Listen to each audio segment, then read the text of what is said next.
de igual modo.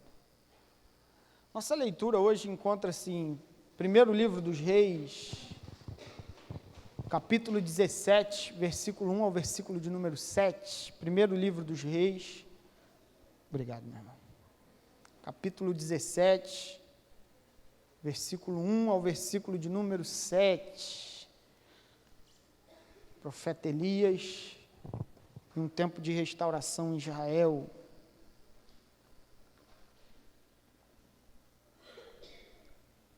Mesmo assentados, mas em reverência à palavra de Deus, leiamos o primeiro livro dos Reis, capítulo 17, a partir do versículo 1. Diz assim: Então Elias, tesbita, dos moradores de Gileade, disse a Acabe: Tão certo como vive o Senhor, Deus de Israel, perante cuja face estou, nem orvalho nem chuva haverá nestes anos, segundo a minha palavra. Veio-lhe a palavra do Senhor dizendo: Retira-te daqui, vai para o lado do oriental e esconde-te junto à torrente de Querite, fronteira ao Jordão. Beberás da torrente, e ordenei aos corvos que ali mesmo te sustentem. Foi, pois, e fez segundo a palavra do Senhor. Retirou-se e habitou junto à torrente de Querite, fronteira ao Jordão. Os corvos lhe traziam pela manhã pão e carne, como também pão e carne ao anoitecer, e bebia da torrente. Mas, passado dias, a torrente secou, porque não chovia sobre a terra. Senhor, nós estamos aqui na Tua presença, e desejosos em ouvir o que o Senhor tem a tratar conosco. Fala ao nosso coração, Espírito Santo, por meio da palavra, e que saiamos daqui restaurados espiritualmente para a glória do nome de Jesus. Ajuda-nos, Senhor, a compreender a Tua palavra, a fim de que compreendamos o caminho que o Senhor deseja nesse tempo para a nossa experiência e para a nossa vida. Amém, amém, graças a Deus. Irmãos, o povo de Israel vivia um tempo como o de hoje. Hoje mesmo, eu não estou falando hoje do século 21, não. Estou falando no dia de hoje mesmo. Dia frio, né? Um dia onde, se uma parte do corpo ficar longe da outra, apodrece. Dias frios, geralmente nos lembram dias maus, dias onde as coisas não frutificam, né? Isso advém do fato de que, a partir do capítulo 17, há um processo de restauração. O povo de Israel estava perdido, vivendo um momento, e principalmente o reino do norte, que são as 10 tribos. E nesse período de extrema frieza espiritual, de uma espiritualidade morta e doente, principalmente porque a idolatria era a base da sociedade. Era a base também da relação e da vida desse povo. Um povo que estava perdido, distante de Deus e vivendo dias frios sem calor algum.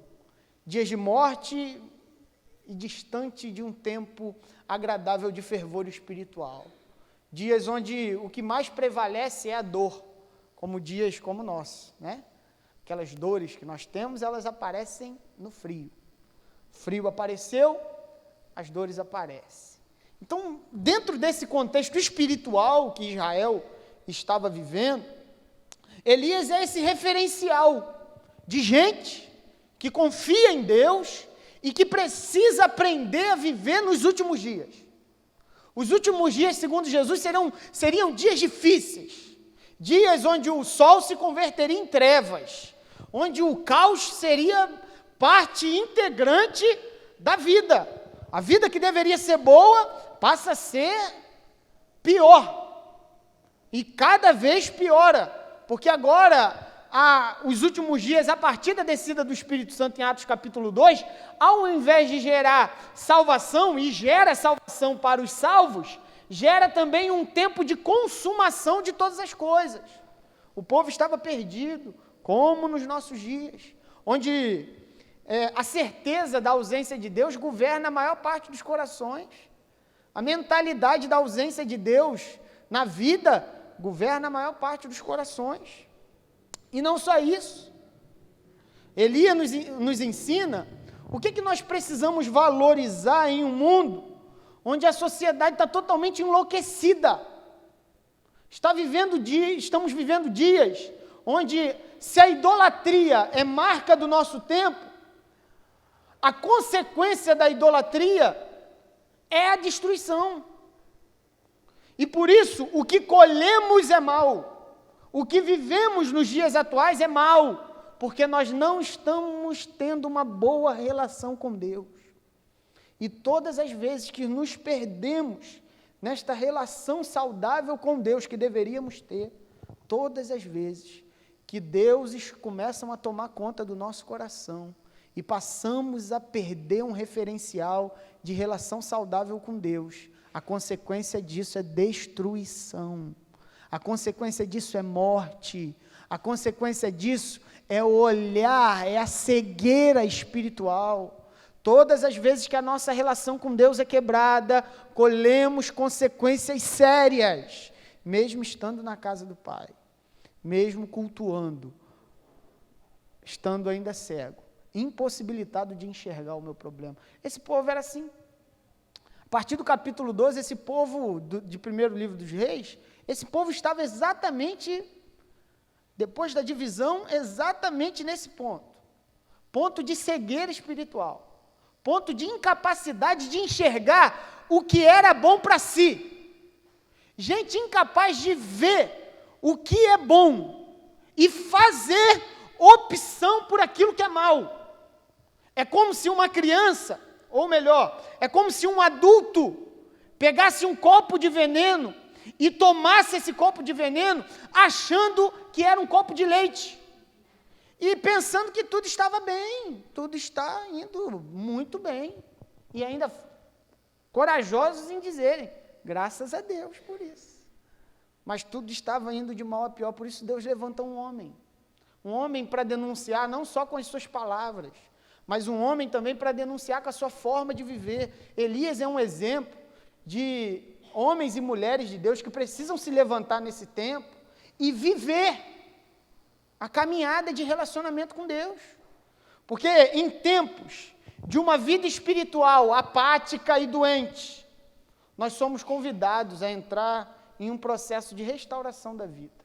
Num tempo onde a vida espiritual de muitas pessoas, e da grande maioria, vive uma doença e uma apatia muito grande, nós somos convidados por Deus a entrar num processo de restauração. Sabe qual é o importante? É que restauração é necessário para tudo. Restauração é necessário para tudo e para todos. Se aquela casa que nós temos foi uma providência de Deus, ela não for restaurada de tempos em tempos, a tendência dela é se destruir cada vez mais. Se aquele carro do qual o Senhor graciosamente concedeu a oportunidade que tivéssemos, ele não for cuidado e restaurado de tempos em tempos, a tendência é destruição. Se não houver restauração, caminhamos dia após dia para a destruição pessoal e coletiva. Por isso que hoje, dia de hoje, é tempo da gente parar um pouco a vida. Gostaria que você, aqui nessa noite hoje, parasse tudo na sua mente. As contas para pagar amanhã, tudo, pare hoje. Pare agora. E comecemos a pensar no seguinte: gente que não se restaura, não caminha. Gente que não para ouvir a voz de Deus e ser restaurado, não tem condições de caminhar novamente. Então, antes de servir, antes de avançar, antes de sair desta igreja, desse templo, desse ajuntamento, paremos a nossa vida. Tempo de parar, estacionar, porque as coisas começam a andar e a gente nem percebe. Tempo de parar. E nós temos aqui uma boa oportunidade para isso. Estamos sentados, parados. Precisamos parar nossa mente agora e começar a perceber em que áreas que nós precisamos de restauração. Porque só dá para caminhar se estivermos restaurados. Senão, destruição após destruição. E aí nós percebemos o seguinte: para reverter um quadro de apatia espiritual, para reverter um quadro de doença espiritual que nos acomete, essas coisas acontecem com a gente. Seu corpo às vezes não adoece, a imunidade fica baixa, o frio chega e de repente vem uma alergia, um problema, uma inflamação. Isso acontece com o corpo físico, o corpo espiritual da mesma forma. As circunstâncias da vida, os problemas, as adversidades, as situações fazem com que a nossa caminhada espiritual, a nossa peregrinação espiritual ao lado de Deus sofra, adoeça, fique impossibilitada de caminhar.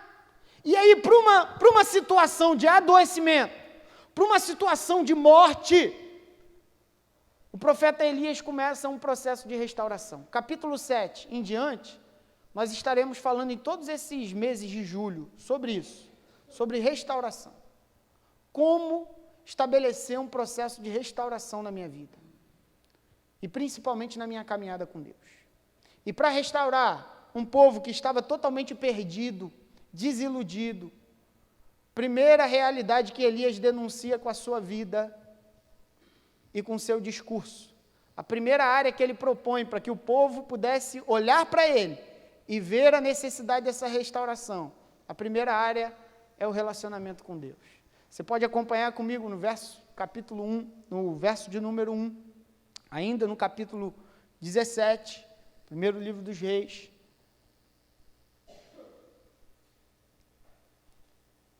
Tão certo como vive o Senhor, não é isso que ele diz? Deus de Israel, perante cuja face estou. Sabe o que aconteceu, irmãos? O reino de Israel era um. Era um.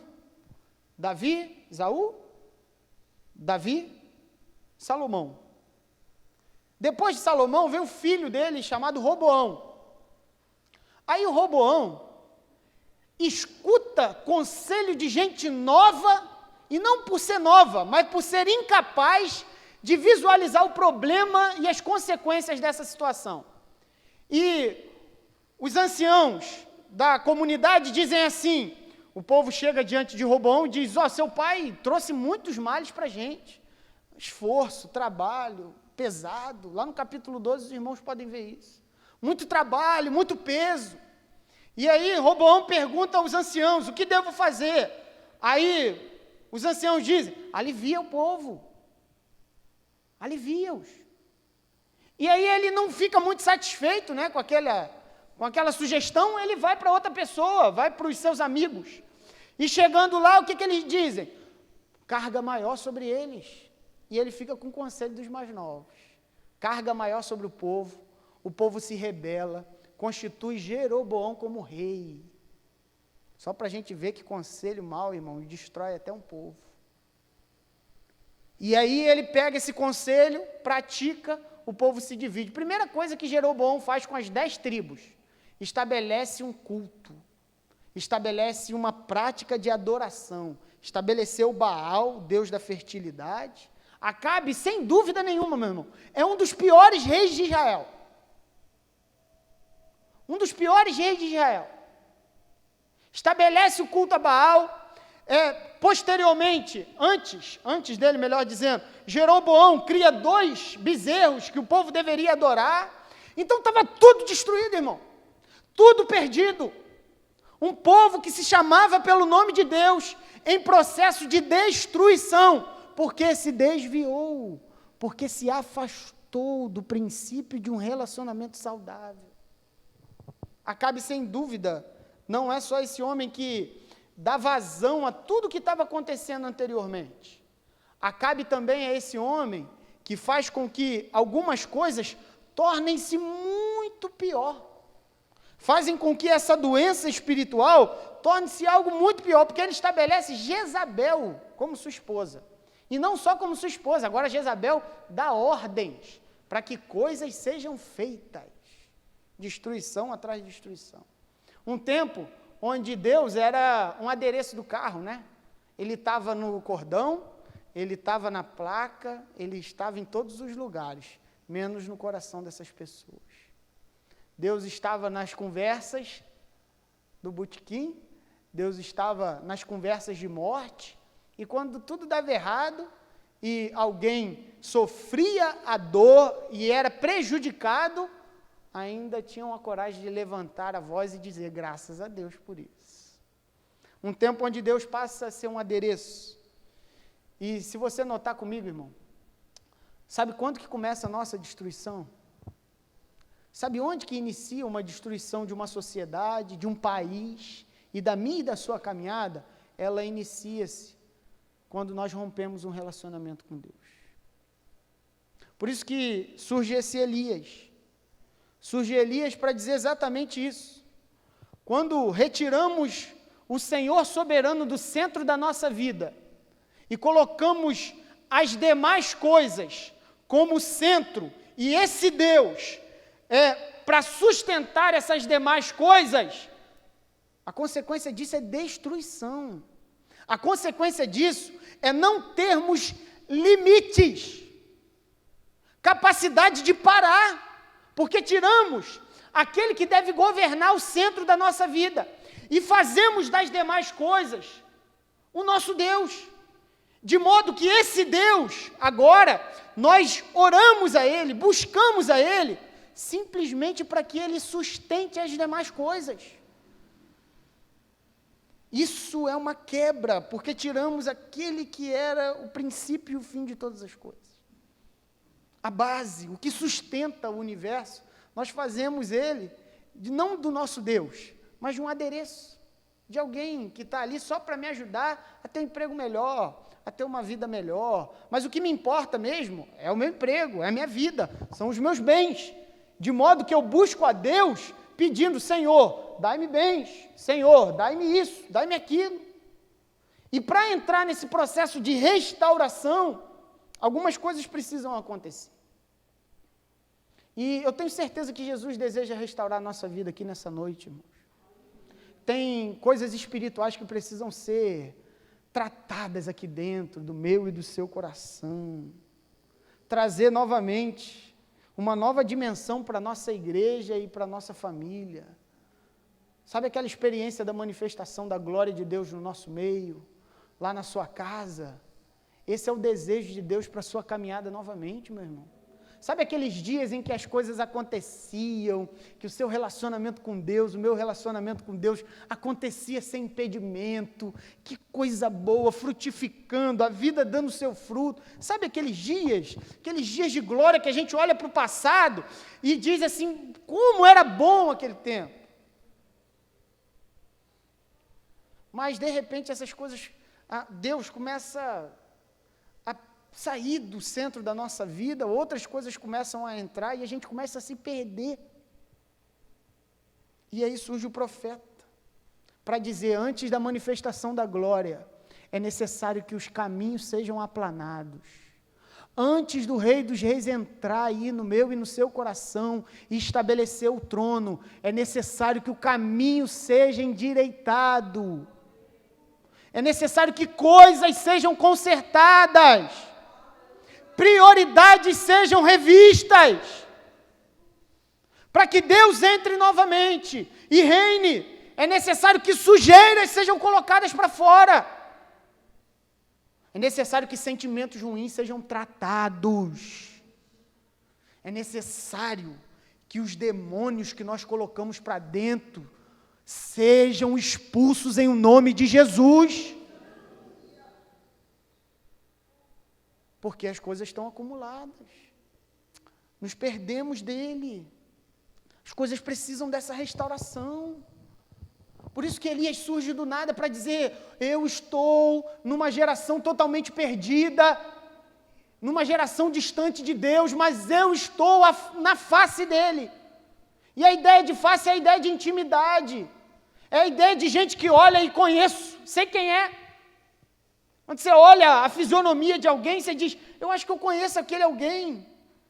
Nós temos, a nossa intimidade, ela é muito fotográfica. Eu olho para o seu rosto e percebo, não conheço. E Elias está dizendo, onde eu estou? Essa geração está diante de Baal, essa geração está diante de Mamon, essa geração faz da sua profissão seu Deus. E Elias, onde você está? Eu estou na face do Senhor. Eu estou diante dele. Eu não perdi o caminho. Eu ainda continuo ante ao trono da graça. Para ter restauração, a gente precisa entender isso, irmãos. Que precisamos restaurar um relacionamento com Deus. Pois os que caminham com o Senhor têm o diagnóstico correto do seu problema. Tiago capítulo 5, versículo 17, vai falar sobre Elias. Ele fala assim, Elias era homem semelhante a nós, sujeito aos mesmos sentimentos, e orou com instância para que não chovesse sobre a terra. E por 3 anos e 3 meses não choveu. O texto não diz que Elias orou. Lá em Reis capítulo 17. Ele diz que Elias estava ante a face. Não diz que Elias orou com instância. Mas aqui é uma demonstração que Tiago dá um complemento para nós. Ele diz que Elias só pôde chegar diante de Acabe e dizer, acabou a chuva a partir de hoje, porque ele sabia exatamente que a chuva representava Baal, o Deus da fertilidade. Ele sabia quem ele estava enfrentando, mas porque ele tinha relação com Deus. Irmãos, a maior parte dos problemas que nós temos, são problemas que foram causados por nós mesmos, com a nossa incapacidade de resolver um pequeno problema. Então chegou um problema diante de você, agora, hoje, um problema agora, chegou, está aqui, diante de mim. Primeira coisa que eu faço, ao olhar para esse problema, eu tenho meu diagnóstico. Eu digo, esse problema é isso aqui, eu vou resolver dessa forma. Nós temos conclusões precipitadas de acordo com as situações. Nós olhamos para um problema e até pensamos assim, eu vou resolver esse problema, porque eu sei a raiz da situação qual é. Irmãos, nós temos a incapacidade de julgar fatos. Nós não somos bons julgadores. Nós não somos bons juízes. Diante de uma situação problemática, que era a situação de Elias, nós temos uma declaração, que quem caminha com o Senhor tem condição de enxergar o seu real problema, e também não só enxergar o seu real problema, entender o que Deus quer fazer com esse problema, entender o caminho em meio ao deserto, entender o caminho e o instrumento pelo qual Deus quer corrigir aquela situação. Pessoas distantes de Deus, ao invés de resolverem um problema, causam mais e mais problemas, com um problema que era tão pequeno. Não sabem administrar, por quê? Porque nós não sabemos mesmo administrar os nossos problemas. Nós precisamos da graça de Deus e nós precisamos caminhar com Ele. Mas para restaurar relacionamento com Deus, irmãos, a gente precisa restaurar o nosso modelo de oração. O nosso modelo de oração é petição. Nós chegamos diante de Deus despejando os nossos pedidos. Eu quero, me dá, eu quero. Falamos mais do que somos capazes de ouvir. Pedimos, Senhor, me dá, eu preciso. E falamos para Deus tudo. E somos incapazes de parar a nossa vida e entender o que realmente Deus quer fazer nesse tempo. Irmãos, em nome de Jesus a gente precisa entender isso, porque é o fundamento do Evangelho. A nossa oração não é um cabresto para puxar a mão de Deus ao nosso favor. A nossa oração molda o nosso coração à vontade de Deus. Ele é o Senhor, nós somos os seus servos. E quem caminha assim, quem obedece, molda a sua oração. Quantas vezes nós chegamos diante de Deus, irmãos, só dizendo assim, Senhor, reverte esse quadro.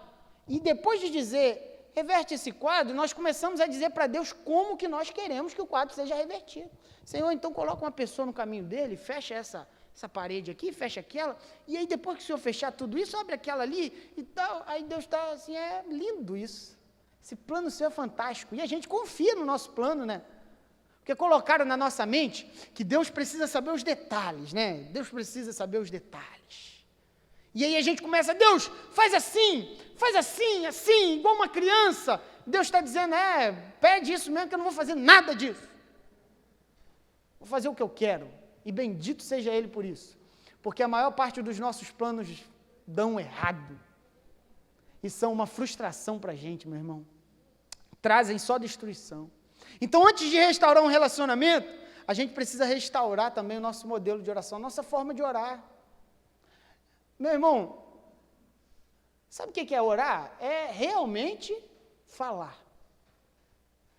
Deus não está perguntando se você, na hora de se colocar diante dele, ou eu, está usando palavras bonitas. Deus não se importa com isso. Quem tem importância para isso somos nós. Né? Deus de Isaac e tal, Deus de fulano, tá bom. Lindo, linda oração. Mas Deus pode rejeitar, porque o que para Deus interessa é o que o coração está dizendo. Porque a boca pode estar dizendo muitas palavras, mas o coração não está dizendo nada. Então diga com o coração para Deus. Mudar o modelo de oração é dizer o que está dentro, é rasgar o coração diante de Deus. É dizer, Senhor, está aqui, ó. Eu nem sei o que eu quero, mas eu quero um caminho, eu não sei o que fazer, mas o meu coração está aberto diante do Senhor para encontrar em Ti, porque eu dependo de Ti, Senhor. Essa situação está me afligindo, mas eu estou aqui me submetendo ao Senhor. Estou aqui, abrindo meu coração a Ti, dizendo, faça-se a Tua vontade. Meu irmão, Deus não quer ouvir palavras bonitas da minha e da sua boca. Ele quer ouvir palavras verdadeiras do nosso coração. Palavras que saiam da alma. Os gritos que a gente dá de vez em quando para o desespero e não para Deus. Dizendo, Senhor, tem misericórdia da minha vida. É tão bom quando nos falta palavra para oração.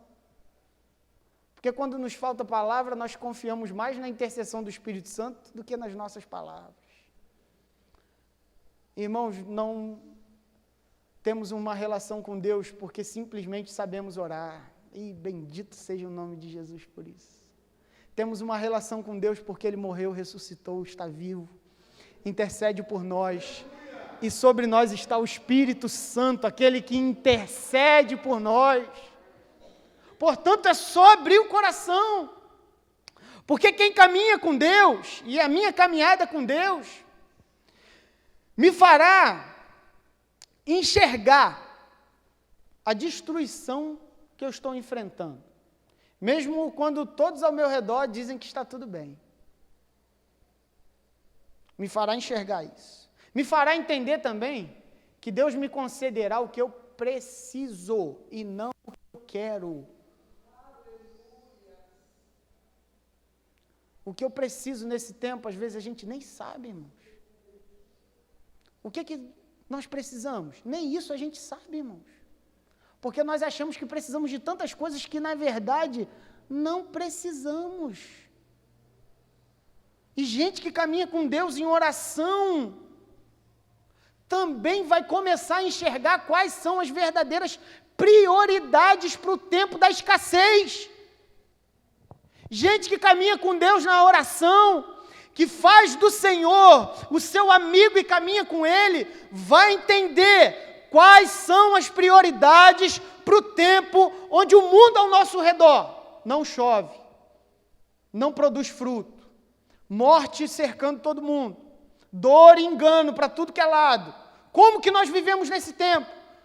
Caminhando com Deus em oração, porque Ele nos livra até dos terrores que nós nem vemos, nem seta oculta, não é? Por mais oculta que esteja, Ele nos livra até das pequenas coisas que nós não vemos, de pequenas bactérias que podem acabar com a nossa alma, ou melhor, com o nosso corpo em minutos, e Ele nos livra de todas elas, porque Deus não responde a nossa oração. Obrigado, Senhor, por isso. Porque nós estamos pedindo tantas coisas transitórias e passageiras. e Ele sempre nos dá aquilo que nós precisamos. Talvez o que você precisa para esse momento, irmãos, não é o que você está pedindo, e Deus vai dar exatamente o que você está precisando e não o que você está pedindo. Essa é a soberania e a graça, porque eu peço uma coisa para Ele, Ele me dá outra, mas o que eu peço para Ele, Ele ignora. Por quê? Porque Ele sabe que eu não sei pedir, que eu não sei o que eu estou enfrentando, e aí Ele ignora a maior parte das nossas orações, porque nós estamos pedindo: Senhor, dai-me isso, e Ele está dizendo: não é o momento agora é esse, e Ele dá o que a gente precisa para aquele momento. Mas Elias é esse homem que caminha com Deus em oração e sabe o que precisa para aquele tempo. Mesmo que isso possa atingi-lo, ele sabe o que precisa para aquele momento.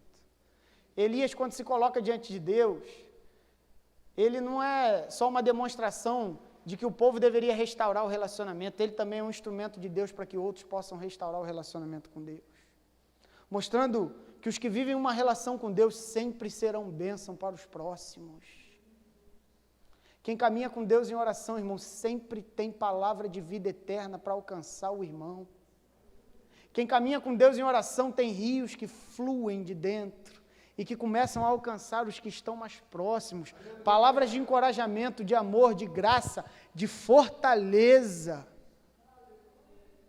É esse tempo que nós vivemos.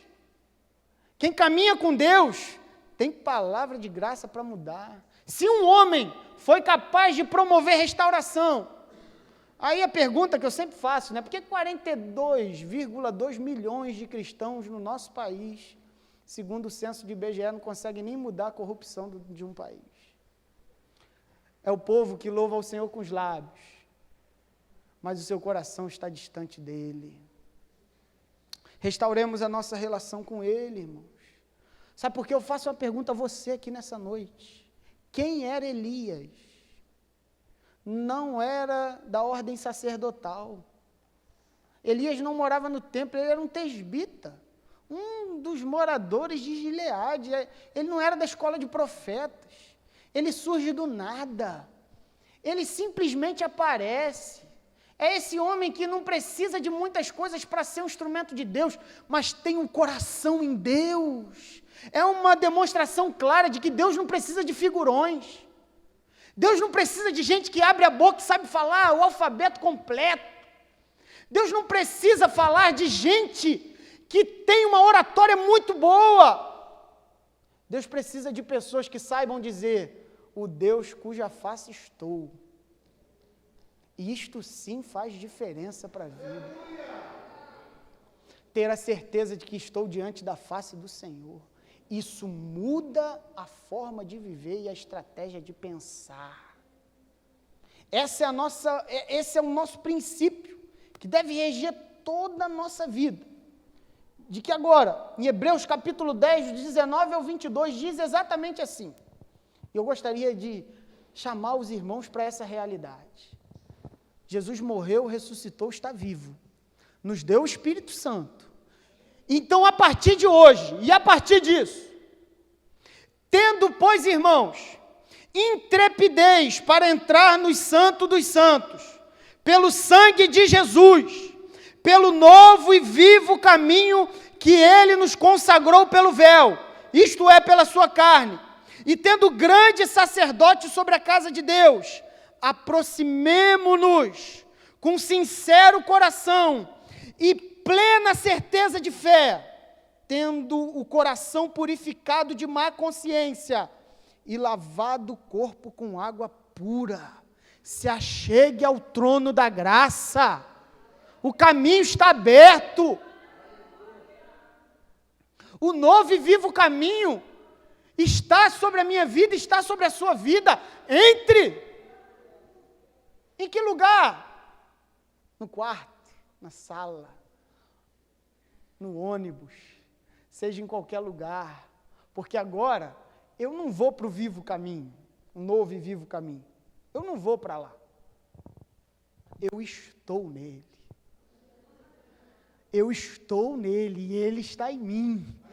Então qualquer lugar é lugar de oração, Qualquer lugar é tempo de entrar no Santo dos Santos e refazer a vida para a glória do nome do Senhor. Restauremos, irmãos, a nossa relação com Deus. Tempo de restauração. Sabe por que nós estamos doentes espiritualmente? Sabe por que a nossa vida não frutifica? É porque nos falta a relação com Deus. Os galhos da videira, se não estiverem enxertados na videira, secam. Meu irmão, tem tempo da gente buscar Deus em oração. De tantos problemas que a gente tem, a gente começa a buscar tantas coisas, aí busca conselho aqui, busca conselho ali, e busca, o Santo dos Santos está ali, dobre o seu joelho e fale, Senhor, eu estou aqui. Sem nem o que pedir ao Senhor, mas estou aqui, o coração está aberto. Eu nem sei o que preciso, mas de uma coisa eu sei, eu preciso do Senhor. Preciso de Ti. Para que a doença espiritual vá embora, é necessário restaurar a nossa relação com Deus. Senão as coisas vão de mal a pior. Deixa eu fazer uma pergunta para você, e eu faço essa pergunta para mim. Como é que está aquele altar de oração que há muito tempo nós não nos achegamos mais a ele? Como é que está aquele quarto lá, que foi para a oração durante só um tempo da vida, agora simplesmente esquecido, porque as outras coisas começaram a tomar conta, começaram a ser priorizadas, e o relacionamento com Deus vai sendo enfraquecido, e por consequência desse enfraquecimento, vêm as doenças e as consequências. Mas não só isso, é tempo também de restaurarmos a obediência. Elias não é só alguém que demonstra na sua vida um relacionamento saudável com o pai. Ele também demonstra uma vida de obediência. E uma geração marcada por Acabe, né, irmãos? Acabe é esse tipo de homem, ou melhor, não é nem um tipo de homem, é uma figura histórica, uma figura de um homem, e uma figura também que pode ser da nossa humanidade.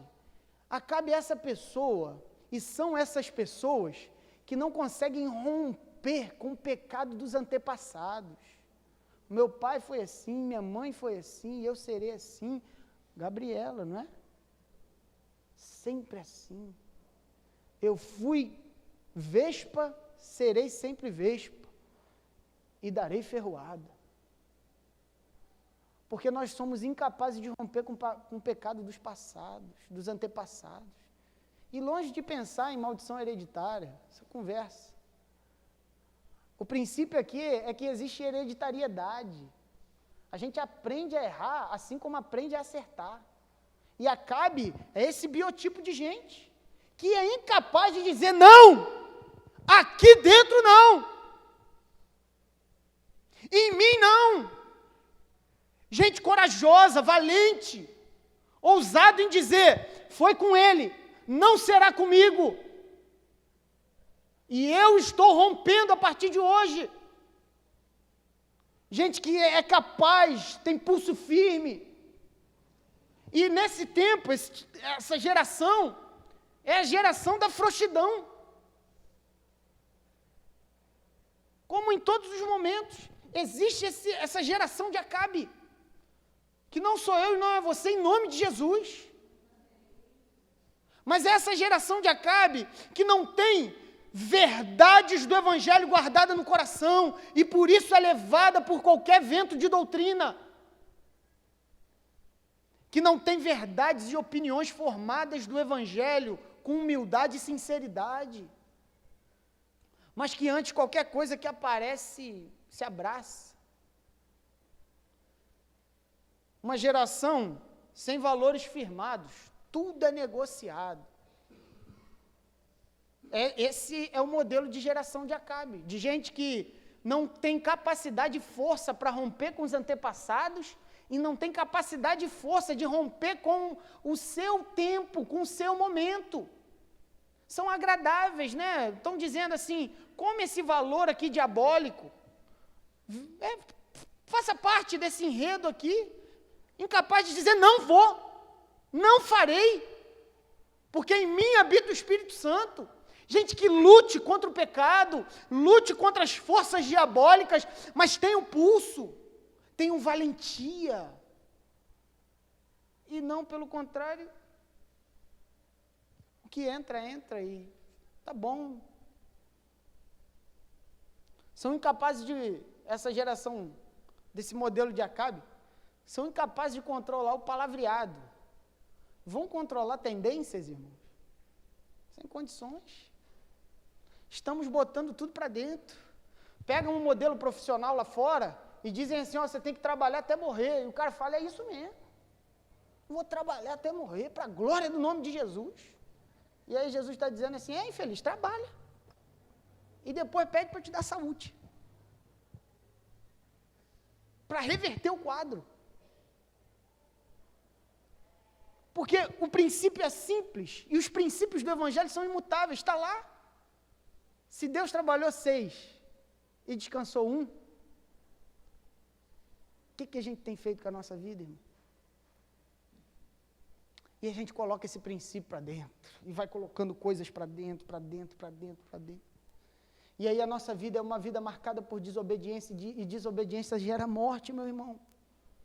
Nós estamos morrendo dia após dia porque estamos desobedecendo a princípios que são básicos. E sabe por que a gente desobedece? Porque a gente não crê. Nós não cremos, por isso desobedecemos. A desobediência para Deus é tão forte, porque é como se nós, seres humanos, pequenos, miseráveis e incapazes, dizemos para Deus em palavras, mais ou menos assim, eu sei quais são as consequências dos meus atos, o Senhor não precisa me advertir. Tiver a síndrome de adolescente jovem?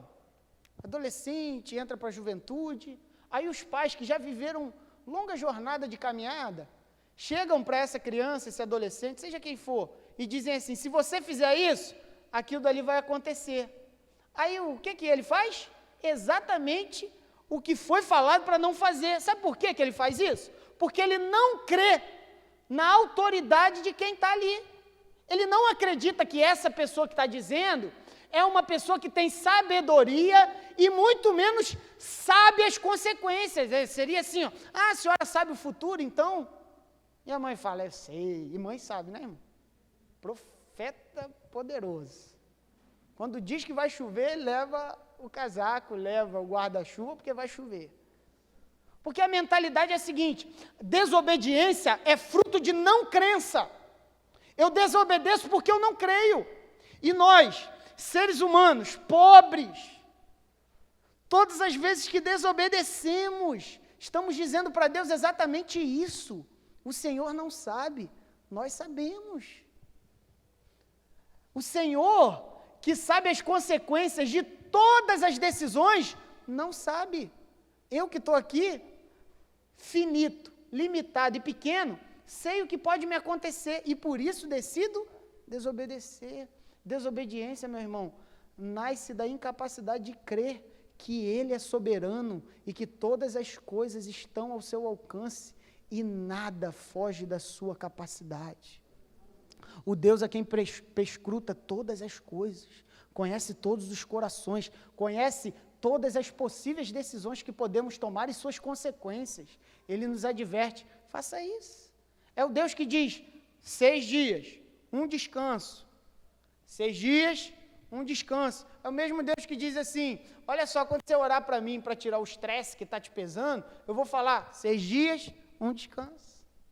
Quando a saúde estiver acabada, 6 dias, um descanso. Porque são coisas tão simples e tão verdadeiras que mudam a nossa vida. E Deus está dizendo, aí nós oramos, Senhor, eu estou muito estressado, me dá paciência. 6 dias, um descanso. Senhor, eu estou ansioso, perturbado, 6 dias, um descanso. Senhor, eu quero mais um. Aí tem hora que ele nem fala mais. É só gesto, né? Para que a gente entenda, irmãos, que os princípios de vida do Evangelho se aplicam no nosso dia a dia lá fora. E aí, faltou dinheiro.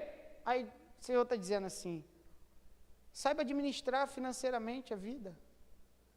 E aí depois a gente corre, Senhor, está faltando aqui. Aí ele, esse é o caminho.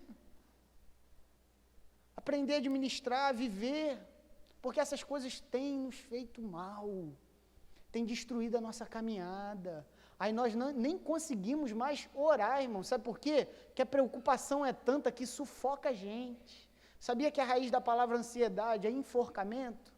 A raiz da palavra ansiedade, em Filipenses capítulo 4, você vai abrir sua Bíblia futuramente, vai ler, é enforcamento, é gente que não tem capacidade de respirar, porque está aqui, ó, a ponto de explodir, porque as preocupações tomaram conta no coração, e o Evangelho está dizendo, não andeis ansiosos, mostrando para a gente, ansiedade é opcional, a gente tem como dar vazão ou não, e aí quem obedece, confia, quem obedece, confia, mesmo que seja para ir para um lugar indesejado e numa situação constrangedora. Essa é a situação de Elias. Elias, ele diz assim, Deus diz assim, vá para tal lugar. Quem obedece, meu irmão, sem cozinha, sem geladeira, sem mantimento, é alimentado por meios que Deus provisiona. Quem obedece, vai para lugares indesejados. Não queria estar lá, mas a voz do Senhor me mandou ir para lá.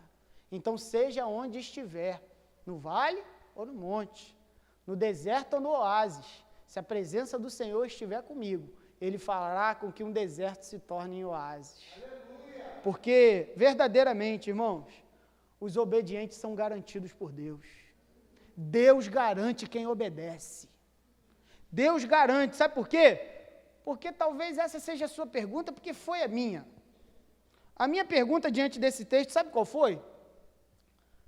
Será que os corvos vão lembrar a hora do meu café da manhã e a hora do meu jantar? Será que eles vão lembrar que em determinado momento eles precisam trazer o meu café da manhã, em determinado momento eles precisam jantar? Será que eles vão lembrar?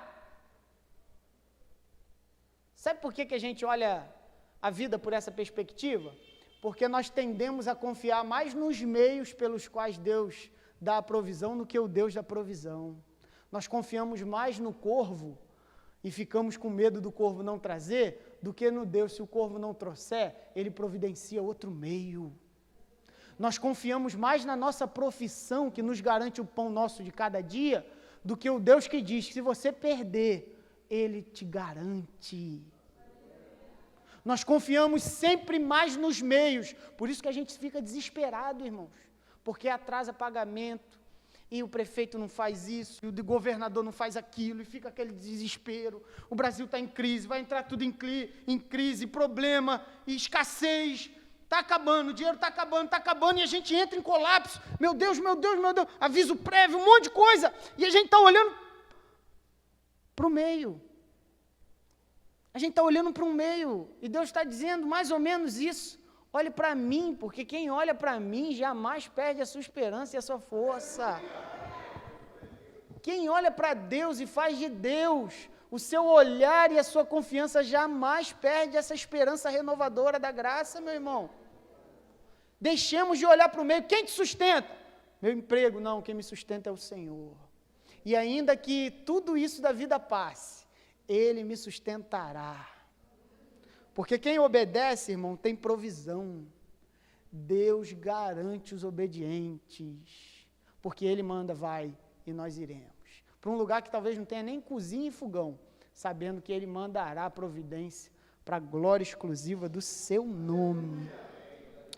E obediência também, por último, gera pessoas conscientes dos períodos da vida. Você percebe lá no verso 7, ele diz exatamente assim: mas passados dias, a torrente secou, porque não chovia sobre a terra. E aí tem o texto que continua, que nós continuaremos no domingo que vem. Então lhe veio a palavra do Senhor dizendo: meu irmão, pare de insistir nessa fonte que secou. Agradeça por ela. É hora de desfrutar de uma nova fonte. Se essa fonte secou, agradeça a Deus por ela. Siga para um novo momento e um novo período da sua vida. Se essa fonte secou, agradeça. Pare de querer cavar mais fundo nela. A fonte secou. E Deus está dizendo, é tempo de novas fontes, é tempo de nova provisão. Por meio de quem? Por meio de uma viúva, que não tem nem para ela. Mas o Deus que honra compromisso diz, não preciso de riqueza, porque Ele controla todas as coisas e Ele é Senhor da vida, do tempo e de toda a realidade para a glória do Seu nome. É esse quem nos garante, não as coisas e não os bens. Meu irmão, se Ele morreu em nosso lugar, ressuscitou para nossa justificação, está vivo, assentado à direita de Deus, nos deu o Espírito Santo, nos guiar para um novo momento na fase da vida profissional, seja o que for, não é nada. Mas nós precisamos entender isso. Se a fonte secou, quem é obediente sabe, agradecer pelo que secou e pensar, Senhor, eu sei que é um novo tempo e um novo momento, me mostra o lugar. E tenha certeza, os obedientes têm direção, irmão. Obedientes não ficam vagando por aí, não. Quem obedece tem sempre direção estratégica da parte de Deus. Fonte secou? Está tudo dando errado lá? Profissão já não gera mais o que você esperava? Não pegue um martelo e vá cavar para ver se ainda tem água ali, não. Porque os obedientes sabem exatamente o momento de dizer, Senhor, obrigado porque secou, porque agora é hora de caminhar para outro lugar. E para onde você for, meu irmão, tenha uma certeza e uma convicção. A fonte da qual você vai beber, lá também, é providência de Deus. Porque da mesma forma que uma fonte seca aqui, outra secará lá também. Só para mostrar que a fonte não é o nosso Deus, que a chuva não é o nosso Deus, mas o nosso Deus é quem comanda todas as coisas para a glória do seu nome. Tempo de restauração para a sua vida, tempo de restauração para a nossa caminhada, tempo de restauração para a nossa igreja, para a glória do nome de Jesus. É tempo de oração, é tempo de relacionamento, é tempo de obediência, porque os que obedecem têm provisão. Para quem obedece tem provisão, e para quem obedece tem direção. Amém, irmãos? Deus nos abençoe. Vamos ficar de pé, vamos orar, vamos agradecer ao Senhor.